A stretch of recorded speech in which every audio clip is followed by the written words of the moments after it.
Ladies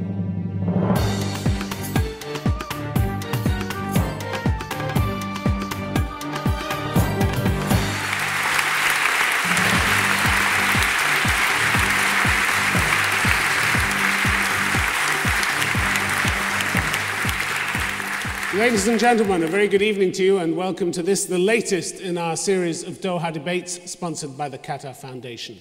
The killing goes on in Iraq, province after province, street by street. Whichever way you look, the violence is out of control. President Bush says it's a war against terrorism. His critics say there wasn't any, at least in Iraq, before he invaded. So what does it take to stop this mayhem when the most powerful army in the world has so far failed? Which brings us to our motion tonight. This House believes that only a new dictator can end the violence in Iraq. Speaking for the motion, Sabah al-Mukhtar, an Iraqi lawyer and president of the Arab Lawyers Association. He's a member of the Iraqi Bar Association and co-authors the Arab and Islamic Law Yearbook. With him, Robert Baer, a former CIA officer who spent 20 years in the Middle East and operated in Iraq during the abortive uprising in 1995. He since emerged from the shadows to become a frequent commentator on security matters. He was also the consultant on the recent film Syriana, which mirrored some of his previous exploits. Against the motion, Adnan Pachachi, well known as the former president of the Iraqi Governing Council, formed after the 2003 American-led invasion. A year later, he was offered the post of president in the interim government, but turned it down. Also against the motion, George Galloway, expelled from the British Labour Party for his opposition to the war in Iraq. He's now the sole member of Parliament for the party he founded called Respect, but he plans to leave Parliament at the next election, although he promises to continue his highly vocal and controversial appearances. Ladies and gentlemen, our panel.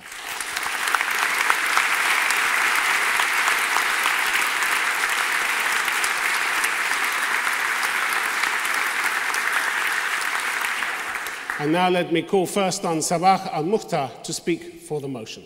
Thank you. We're discussing the way forward in occupied territories of Iraq, which is a war of liberation there. There is no democracy in Iraq now. There was none before the occupation, and probably not even before.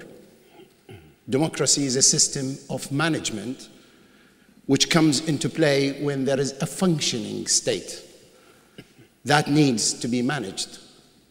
There is no sovereign state of Iraq at the present moment to manage.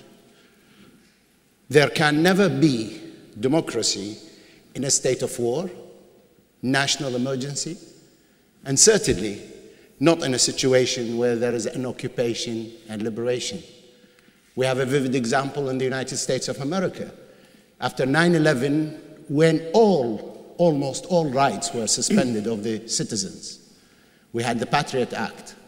We had all the other things which suspended most of the democratic process in that country. The pretense that democracy is a must at all times and in all places is totally a nonsensical exercise. States cannot be built by democracy. States are built by a group or one or more, to lead to build a state. And Iraq is in a situation where it needs to be built after the occupation.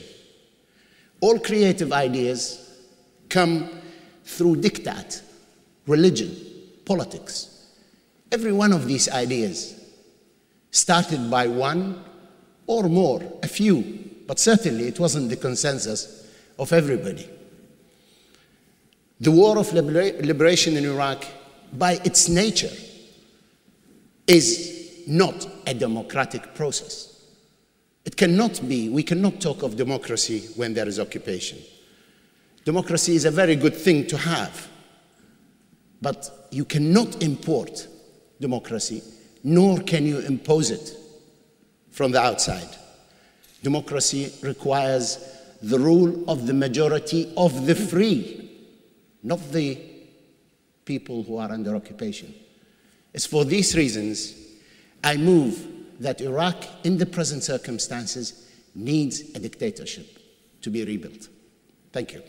Sabah al-Mukhtar, thank you very much indeed. You're a lawyer, so presumably you care about the rule of law. And when things get tough, you want to chuck the laws away. Explain that, will you? Well, this is the nature of things. If we look at the present Who time... says it's the nature of things? You say it's the nature of things. Yes, when you look at the trial of Saddam Hussein, when you look at the rule of law in the USA, when you look at the rule on terror, as it's called everywhere. Let's take the rule of law in the USA. You said after 9/11 that democracy was effectively suspended. Of course. Of course? Of course it was. So justice was no longer practiced in the courts? People no longer had representatives to represent their views in Congress? No, it is